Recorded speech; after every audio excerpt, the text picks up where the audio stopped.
রাজনীতি মানে শুধু ক্ষমতা দখল নয়, বরং জনগণের কল্যাণ নিশ্চিত করা এবং ন্যায় বিচার প্রতিষ্ঠা করা।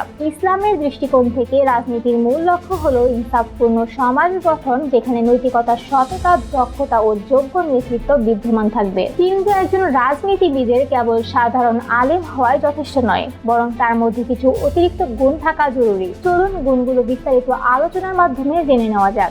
একজন রাজনীতিবিদের প্রথমে যে গুণটি থাকা দরকার সেটি হলো সৎ ও নৈতিকতা সম্পন্ন হওয়া। একজন নেতার সবচেয়ে গুরুত্বপূর্ণ গুণ হলো তার সততা। নবী করিম সাল্লাল্লাহু আলাইহি ওয়াসাল্লাম বলেছেন, প্রত্যেককে তার দায়িত্বের ব্যাপারে জবাবদিহি করতে হবে। যদি নেতা দুর্নীতিগ্রস্ত হন, তবে সমাজও দুর্নীতিগ্রস্ত হয়ে পড়বে। তাই আমাদের এমন নেতা দরকার যিনি সৎ, বিশ্বস্ত এবং আমানতদার হবেন। এরপর একজন রাজনীতিবিদকে অবশ্যই নামাজি ও আল্লাহ ভীরু হতে হবে, কারণ একজন মুসলিম নেতার মধ্যে আল্লাহর ভীতি থাকা অত্যন্ত জরুরি। নামাজ একজন ব্যক্তিকে শুদ্ধ করে এবং অন্যায় থেকে বিরত রাখে। কুরআনে স্পষ্টভাবে বলা হয়েছে, নিশ্চয়ই নামাজ অস্থিরতা ও অন্যায় থেকে বিরত রাখে।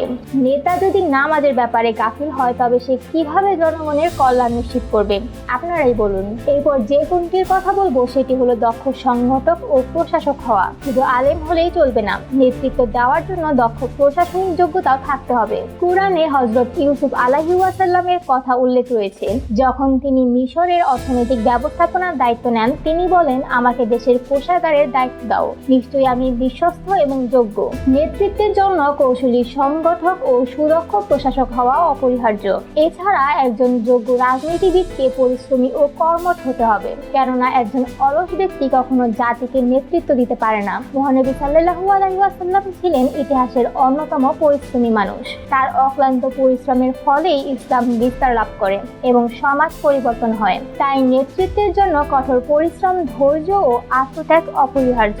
বাস্তববাদী ও কৌশলী হওয়ার গুণও একজন যোগ্য নেতার থাকা উচিত। রাজনীতি আবেগ দিয়ে নয়, বাস্তবিক জ্ঞান, রাজনৈতিক চতুরতা ও কৌশলের মাধ্যমে পরিচালিত হয়। নবী সাল্লাল্লাহু আলাইহি ওয়াসাল্লাম যখন মদিনায় হিজরত করেন, তখন শুধু ইবাদতের উপর জোর দেননি, বরং মদিনার সংবিধান রচনা করে রাষ্ট্র পরিচালনার কাঠামো নির্ধারণ করেছিলেন।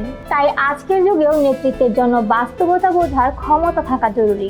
একজন রাজনীতিবিদের ধ্যান জ্ঞানে শুধু নিজের দল থাকলে চলবে না, দলীয় স্বার্থের ঊর্ধ্বে উঠে কাজ করতে হবে। বর্তমানে অনেক নেতা কেবল নিজের দলের স্বার্থ দেখে, জনগণের কল্যাণের কথা ভাবে না। কিন্তু ইসলামে একজন নেতা কেবল তার অনুসারীদের জন্য নয়, বরং সমগ্র জাতির জন্য দায়বদ্ধ।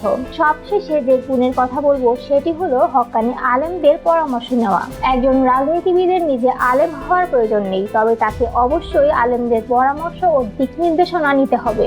নবী সাল্লাল্লাহু আলাইহি ওয়াসাল্লাম বড় বড় সিদ্ধান্ত নেওয়ার আগে সাহাবাদের সঙ্গে পরামর্শ করতেন। নেতৃত্বের জন্য শুধুমাত্র বক্তৃতা বা আবেগ নয়, বরং বাস্তবিক যোগ্যতা, প্রজ্ঞা ও কর্মদক্ষতা থাকা আবশ্যক। আমাদের এমন একজন নেতা দরকার যিনি সৎ, দক্ষ, পরিশ্রমী, আল্লাহভীরু ও কৌশলী হবেন। ইসলামী নেতৃত্ব গড়ে তুলতে হলে ন্যায় বিচার, যোগ্যতা ও আত্মত্যাগের সমন্বয় ঘটাতে হবে। দর্শক, আমাদের আজকের আলোচনা এই পর্যন্তই। ভিডিওটি কেমন লাগলো কমেন্টে জানাবেন, আর অবশ্যই লাইক, শেয়ার এবং সাবস্ক্রাইব করে আমাদের সাথেই থাকবেন। ধন্যবাদ।